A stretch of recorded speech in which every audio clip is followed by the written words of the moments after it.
To the MLB DFS podcast. I'm Howard Bender, filling in for John and Pemba, and filling in for the James Grande tonight. We got none other than Dan Malin. You guys can find our Twitter handles right there. I should probably just kind of put us, just you and me here, I think, at some point, so that we can kind of say hi to everybody and be like, yeah, this is us. What's going on, Dan? How are you, man? Doing really well. Been very excited, a little bit nervous about this podcast, just because a couple of times I've jumped in on MLB DFS content. I've watched John and James fill in all the time. I'm always amazed at how they can just rattle off the left-handed hitters in every team's lineup and just know like the good platoon matchups. I can't even remember when I wake up every day that I'm left-handed. So kudos to those guys. But still very excited to be here and help out Better Sports Network and the family with their MLB DFS preparation for Friday slate. Yeah, you're going to be seeing a little bit of me and a little bit of Dan, a little bit more. You're also going to be seeing Colby Conway, Adam Ronis. John is on his honeymoon right now. He's traipsing around Europe. Good for him. And Grande is, I think, on some sort of a family vacation as well. So, yeah, you guys get us. And listen, we're going to take you through everything the way that the boys usually do it. We're going to talk about our top plays. We're going to talk about our fades for the night. We're going to talk some stacks. We'll even try and build around a little bit of a lineup here and see if we can't get you guys some good working knowledge here. Because, I mean, let's face facts.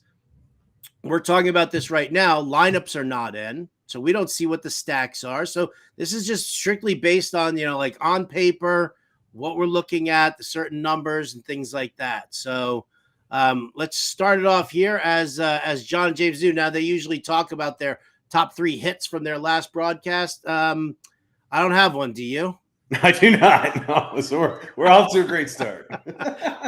Here we go. Batted 1,000, ladies and gentlemen. All right. So, I mean, listen, overview of the slate, just kind of taking a look at it. I think first and foremost, Dan, it's Coors Field. Yeah, and when I looked at the slate, I was really hoping that we were going to get, a Coors Field just to make it a little easier, just to throw out some hitters. And we're getting the Angels in Coors Field, so obviously, Ohtani and Trout are going to be very appealing options. I was really bummed that the Reds and Braves didn't quite make this 7:05 lock time, since they start 25 minutes earlier. But we got Coors. To no surprises, it's the highest projected total on the slate of the night. I'm not going to lie, I was actually playing around with plugging Kyle Freeland in as my SP2 on DraftKings at the right price of just $5,000. I understand like that's playing with fire, but he's actually done pretty well at home. So if you're a bit of a masochist, I guess you could go that route. But overall, still a really fun slate. Pitching, some really good pitching options. We were both kind of on board with who we like, who we don't like, and plenty of teams to stack on this loaded slate. I am not going with Kyle Freeland tonight. I can't blame you. I was looking at him like, it's a guy that's $5,000 and maybe he can squeeze out 5 innings and limit the damage and I can spend up elsewhere. But, if I'm doing 20 lineups, maybe I mix him into 2, but I'm probably only going to do like 3 to 5 lineups and easily just going to avoid it altogether. Yeah, Angels, I mean, they're a top 12 team in the in the league against left-handed pitching. So, I never want to, kind of dazzle, dabble in that and see what, what I want to try. I think there are some other names that we could definitely take a look at. Always check out the Fantasy Alarm weather page. So that way you can make sure you can see if the wind's blowing in, if the wind's blowing out. Obviously, weather reports right now, we are recording this the night before. So the weather reports are unreliable at this point in time right now. So check the fantasyalarm.com/weather. Is the page that you want to go to and get all of that information. Let's make it nice and easy here. Let's go quick and dirty. Let's talk about the pitchers who we like. Why don't you start off here? Pitchers who you like for tonight's action. Top play, top value. Top play for me is going to be Shane Bieber. Strangely enough, only the 5th most expensive pitching option on the slate on DraftKings. Really love him. Love the matchup. At home, opposing hitters, they're only slashing 209, 277, 281, and he's got a 1.89 ERA. He's averaging 20 fantasy points per game at home on DraftKings. Cleveland's minus 140 favorites to win outright, and projected game total opened at 8 runs even. So, I'm willing to avoid, Webb, Senga, Gilbert, and Giolito, and just, go with Shane Bieber as my top pitching option on the board. Top value. I'm curious if you think Emmett Sheehan is going to be maybe like a chalk donkey play just based on what he did in his first start. It's not entirely a lock that he's going to get another start after this, and it is a tough matchup at home against the defending World Series champions in the Houston Astros. So I am curious how you feel about them, but at the same time, I'm perfectly fine playing Kyle Gibson against the Mariners. Yeah, I like the pay down. I think, I think Sheehan will probably be, GPP chalky. I think a lot of people kind of jump on that and see, who they like the most from there. But, again, when you're talking about the fact that he's 6,500 and what that's going to open up, I mean, who are the pitchers who are around him? Sandoval, Corbin, These are not guys who you're going to want to use. So, listen, I don't mind taking that shot on Sheehan and hoping that he does well. Dodgers have not been a very strong team offensively in recent weeks. I think here over the last 7 days, the Dodgers actually, how about this? A 266 weighted on base average with a 0.71 isolated power mark. So they've hit 3 home runs in the last 7 days. They're not hitting for any power.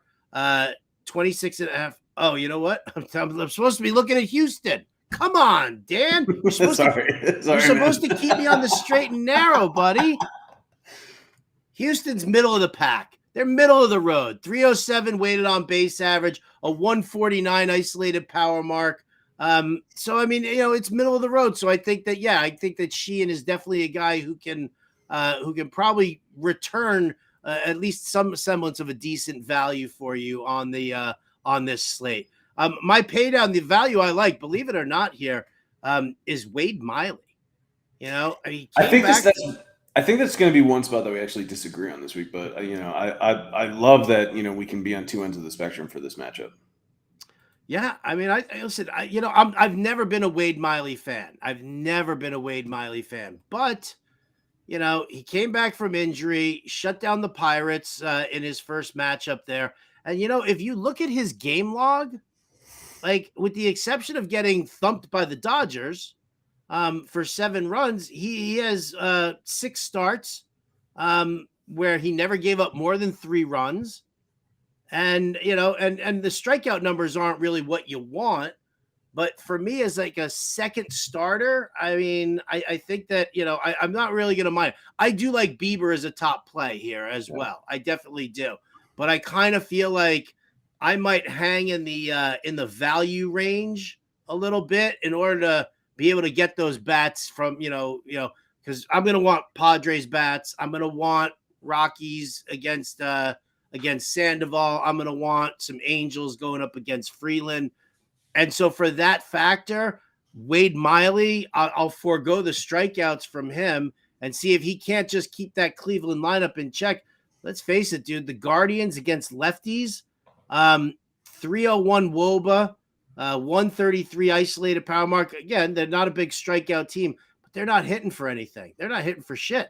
They're like 4th lowest in the in the league right now. So that's kind of where I'm leaning over there. And then what I'm going to do is I'm going to pair him with Kyle Gibson. That's a good play. Right price of 8,100 on DraftKings, and 4-1 in his last 6 starts with 4 quality starts. At least 16 fantasy points on DraftKings and 5 of those starts. So, yeah, I mean, I love Kyle Gibson as well. I might try to go with Bieber and Gibson, or if I need a real value, I might just go to Emmett Sheehan. But, I think I agree with you. Kyle Gibson's a nice play on Friday. Let's see what happens if we go, because we'll tuck him in here into the lineup for the time being, and then we'll just see where we go by the end of the whole thing. I have no problem. Bieber, I have listed as my top play also. My top spend up. So I love that. I mean, obviously, we love Milwaukee. Strikeout rate for that team has just been atrocious. So I'm pretty good there. So, all right. You don't like Miley. We both like Gibson. We both like Bieber.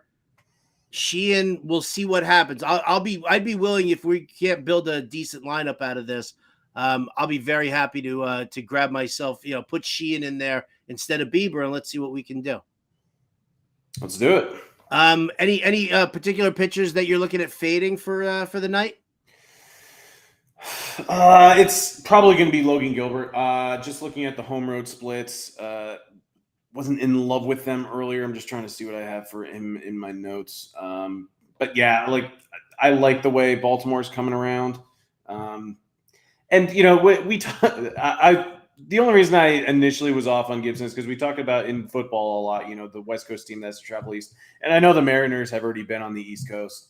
But it's just one of those things where I saw how he performed away from whatever they're calling Seattle Stadium right now, T-Mobile Park or something like I can't even remember. You can call it Safeco. Let's call it the Kingdom. I know it is Safeco. That's what it was called when I visited some family out there. But I know it's had 3 or 4 name changes since, and I can't keep up with advertising in baseball. But I know he even had a home ERA of 4. I think his road ERA was closer to 4.57. So I was instantly turned off by that. So I'm not in the mood to pay up for Logan Gilbert when I can go elsewhere in that range to 2 other guys. Funny enough, you and I, we should just, instead of, sharing the screen with this DraftKings lineup, we should just do the Spider-Man meme where they're pointing at each other. Yeah. Right? Little samesies. Right. All right. So great. This is our initial blush here again, locking it in. We'll try Bieber with Gibson. And if we pay down to Sheehan, we'll pay down to Sheehan. We'll take a look and see what we're going to need. Don't forget, guys, do me a favor, hit that the like button on the video. And subscribe to the Fantasy Alarm YouTube page, the Better Sports Network YouTube page as well. You're getting a ton of great videos and shorts and everything that's coming in there. And of course, with Fantasy Alarm doing their NFL draft guide right now, you might want to get over there. FantasyAlarm.com/draft guide. Use that promo code Howard if you're going to go with the All Pro subscription. It'll take 50% off your first 6 months. You get the guide for free with your subscription, or if you just want to buy the guide on its own, $26.99, FantasyAlarm.com/draft guide. And then also we're running a 7-day free trial. So take it for a spin. See what you like. Play some MLB DFS, win that money, and it'll pay for your subscription right off the bat. So for sure. That's my spiel. Let's go to the infield here. I mean, we'll just kind of, we'll take some broad strokes. Maybe some different positions, some same positions. I'll lead it off here. We'll just say my top play. I'm going to go with Manny Machado. I'm going to go against Patrick Corbin. Anytime you get a chance to stack some right-handed bats against Patrick Corbin, I highly recommend it. So Padres look like they're coming into their own. They're just coming off of this 10-0 thumping of the San Francisco Giants. So for me, it's Machado. Leaning on Corbin there as my top play. How about you? I do like another member of the Padres. I believe Juan Soto has something like 4 straight games with multiple hits. But my top play, and this is, I think, where we're going to defer on Wade Miley. I really like Jose Ramirez Friday night. Getting very hot with the bat. Since June 7th, he's slashing 434, 466, and 868. Seems a little bit mispriced at 5,400. Sure, it's a premium. You're paying it for a good player, but I think he's playing more like a high 5K, low 6K type of player. So I fully expect Jose Ramirez to keep going heading into the weekend. Well, we're gonna have to duke it out when we build our lineup, since we're both loving the third baseman here, the expensive third baseman. Yes, sir. What we can do. I'm gonna go to the other side of the diamond here for my my value play. And I'm gonna pick on Clark Schmidt. I'm gonna pick on the Yankees. Yankees just getting absolutely abused by the Seattle Mariners. In yesterday's game, I just, I worry about Clark Schmidt, whether or not he can really actually keep this lineup down. I mean, the Texas Rangers, probably the top hitting lineup. Them and the Rays, the two of them are the top 2 offenses in Major League Baseball. Nate Lowe, lefty first baseman. He's kind of priced down a little bit in the sense that, look at that. You can get him at 4,200 over at first base. So, and that could actually lead into a little bit of a Texas Rangers stack, which we might be eyeballing there. So value play for me, Nate Lowe. Is Severino pitching tomorrow for the Yankees? No, he shouldn't be. It said Clark Schmidt is what I saw. DK is showing Severino, so DK is showing Severino. Yeah. Let's see. MLB schedule. Says Friday the 23rd, Dane Dunning versus Clark Schmidt. Yeah, ESPN showing the same thing. All right, DraftKings, get your act together. Dun dun dun dun. Even if it's, I'll tell you what, even if it's Severino, I still love this Texas lineup. Fair enough. I mean, yeah, they're putting up runs and hitting incredibly well. But my value play, I really like going to second base. Whit Merrifield, I know he doesn't have a ton of power. Still has stolen base upside. Seems underpriced. I believe he's 3,800. I'll just confirm. Yep. He's hitting 343 over the last month. And what I like is that he's hitting closer to the top of the order. I think for the last handful of games, especially this week, he's hit second in that lineup. So Whit Merrifield was a guy that I was instantly plugging into my early lineups just to see how much salary he could save and where I could allocate that elsewhere. So I do like the potential for him to put up double-digit points, especially against James Caprillion, who is awful on the road for Oakland. I got a confession to make. Go for it. When I bet against Oakland, I crap the bed. I don't know what it is. You've seen it, right? You've seen the picks. Right. Like all of a sudden, I went from like sky high in the world, and then all of a sudden I went into like the crapper for a couple of weeks, and it was tough. And every time I was betting against Oakland, because you're trying to find some value, and the money line against Oakland is always like minus 260. Right. You're not going to bet that. So you try to play around with the run line, and you look at it right now in the 8-game losing streak that the A's are on right now. 6 out of those 8 games were 1-run games. 6 out of 8. Yeah.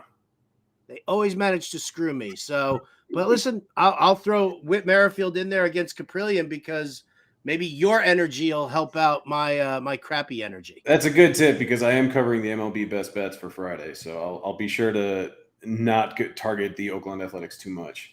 Well, just watch them on that freaking run line. Or I mean, I wonder what the odds are for tomorrow of what they are on the run line. That ought to be. You know what? I'm gonna flip over to DK right now and take a look at it. And the Oakland Athletics getting 1.5 runs, it is plus 125 against Chris Bassett. Yeah. That's something to think about. Make a note for yourself there. We'll do. All right. Big fade tonight. Trey Turner. I just, again, he hasn't put together the season that you want. It's been bad. It has been bad. Yeah. And Senga looks like he kind of turned a little bit of a corner and started pitching much better. I'm just not going to invest in a bat like Trey Turner's and hope that he's going to turn around. 5,800 for the garbage stats that we've been getting the entire time. Yeah. It's no bueno for me. No, easy fade. I'm in complete agreement. It's Trey Turner. That's the infield fade. All right.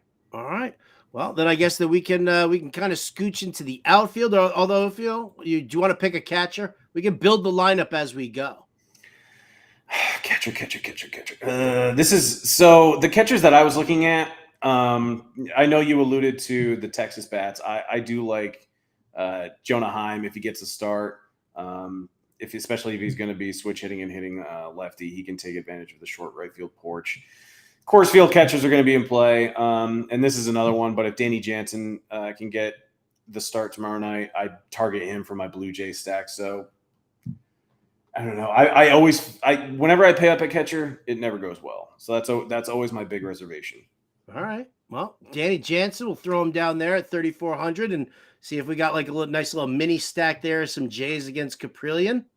Third base, we're going to have to make that decision. Ramirez Machado. I'll lean on Ramirez for you here for the time being. Thank you. But if I need to save $100, we're going right back down to Manny Machado. That's fair. It's going to be impossible to build this lineup now because of who I want in the outfield. And I mean, to me, it starts with Mike Trout. Right-handed bat, hits for power. Kyle Freeland tries to get, be a low ball pitcher, which, Mike Trout just kind of tees off on. 6,500. He's the third priciest guy on the slate, but I'm having a hard time not thinking about what I want to do with Mike Trout here. My top bat in the outfield, I alluded to it earlier. I really like Juan Soto at 5,900, multiple hits in 4 straight games. Power has been a little bit behind. I do think that it's coming around. And Patrick Corbin is pretty much awful in every facet of the game nowadays, so I have no problem picking on him, similar to how you're going to utilize Manny Machado against him as well. Yes, indeed, sir. But I totally understand we will need to save a little money in this range. Yeah, I don't even know where we're gonna we're gonna have to do some serious pay downs there. I was looking at I was eyeballing Nolan Jones going up against Patrick Sandoval. Nolan Jones has been crushing lefties. He's not terrible there at 4,100. But if we throw him in there next to Mike Trout, it's pushing us down to bargain basement 25.50 a player, and we still have an outfielder and a shortstop to go. Who's your big value in the outfield? Big value in the outfield. Going back to Baltimore, I know we were talking about how we were fading Logan Gilbert. I'm perfectly fine taking some value with the O's and going to a guy like Ryan O'Hearn. O'Hearn has a 9-game hit streak with 5 extra base hits in that span. If we're also looking for value maybe at shortstop and you wanted to get exposure in Coors Field, I think Tovar is coming off the paternity list, and so he might be available tomorrow night, and he's in the low 3K range. If that might open up a little bit of salary for you to pay up more in the outfield. Well, I mean, here you go. So if we went Jansen, Lowe, Merrifield, Jose Ramirez, Tovar, Trout, Nolan Jones, and Ryan O'Hearn, we're at 1,300 over, which means we're going to have to swap out. Now we could take out Kyle Gibson. Yeah. And we could actually go to Sheehan right there. And that's an even $0 flat. We now have 300 left over. Oh, yep, you're right. My apologies. Damn it, Dan. If you want to get that extra 100 back, you can pivot to Manny Machado at third base. I don't think that extra 100 is gonna require it. I mean, take a look at this lineup right now. This is where we're at, people. Let's get close up. Let's get close up and personal with this one here. All right, so that's what the lineup kind of looks like right now. You guys can kind of check that out. And in the meantime, they do Grande's Gems, Impemba's Imprints.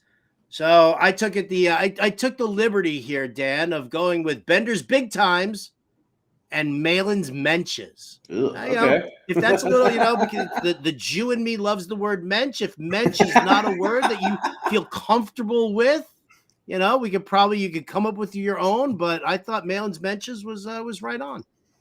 Yeah, we can run with that. You could also do Malin's Meltdowns or. We don't want meltdowns. We want good stuff here, Dan. Okay. Copy. Well, all right. So who are going to be some of your Bender's Big Times for Friday? All right. Here we go. We'll start off the home run call. Fernando Tatis Jr. Okay.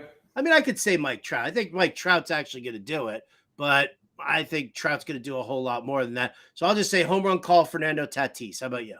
Going to go with his teammate. To mention him at least 3 times now, I'm going to take Juan Soto. Stack those Padres, baby. Stack those Padres. I love it. Who's your top stack? I really like the Blue Jays. I know they can be affordable. You can probably pair them with a lot of the more expensive bats on the slate. Again, we're going to need lineups to come out, but if we're getting a guy like Merrifield and Danny Jansen, I think that's a team that can really take advantage of James Kaprielian, who is awful on the road. Yes, he is. I'm kind of digging on the Giants actually against Zach Davies. He pitches to a lot of contact. The lefty bats in San Francisco are pretty strong. I love, Tyro Estrada.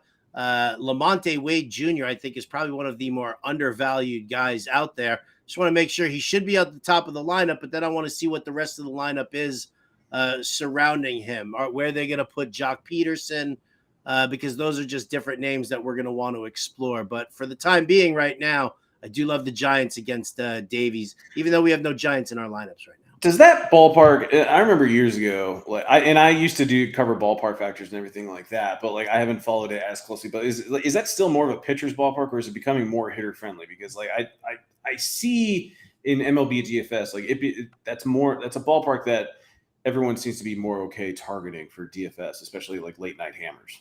No, I mean the ballpark still plays to pitching. It really does. It always has. You got that right center field where they call it Triples Alley. I mean, the outfield is so spacious. It really is.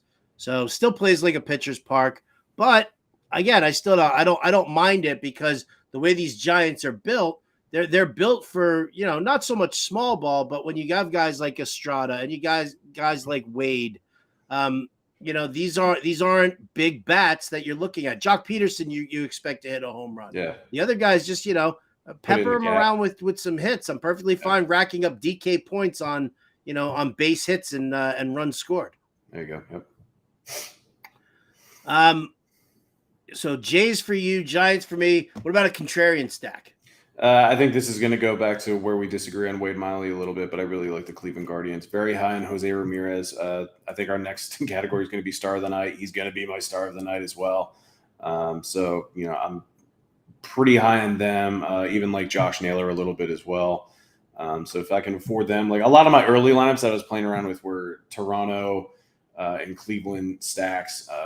I understand like the Padres and Coors are going to be popular. I was mostly just trying to see what I could build that could be very different.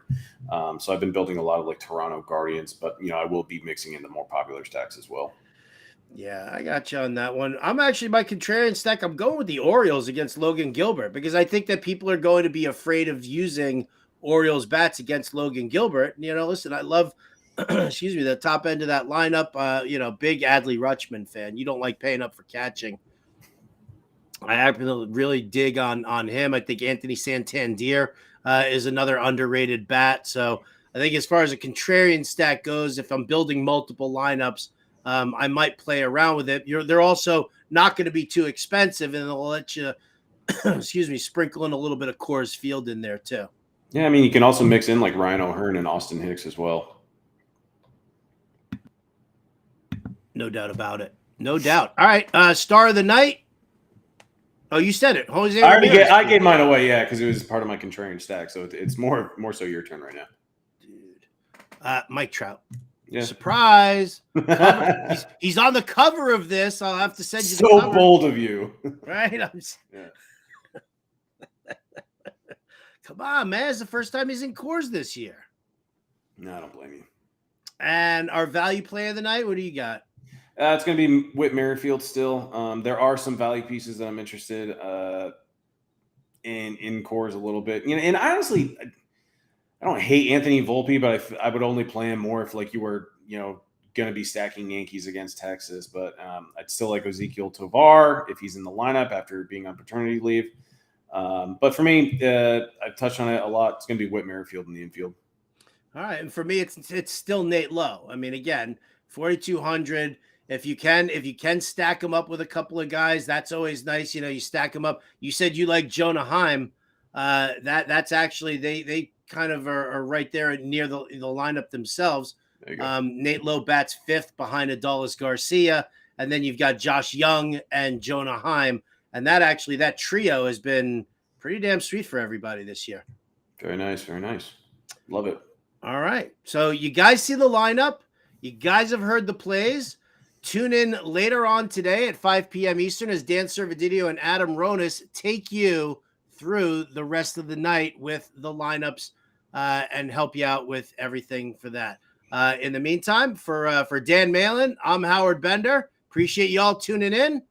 We'll catch you next time.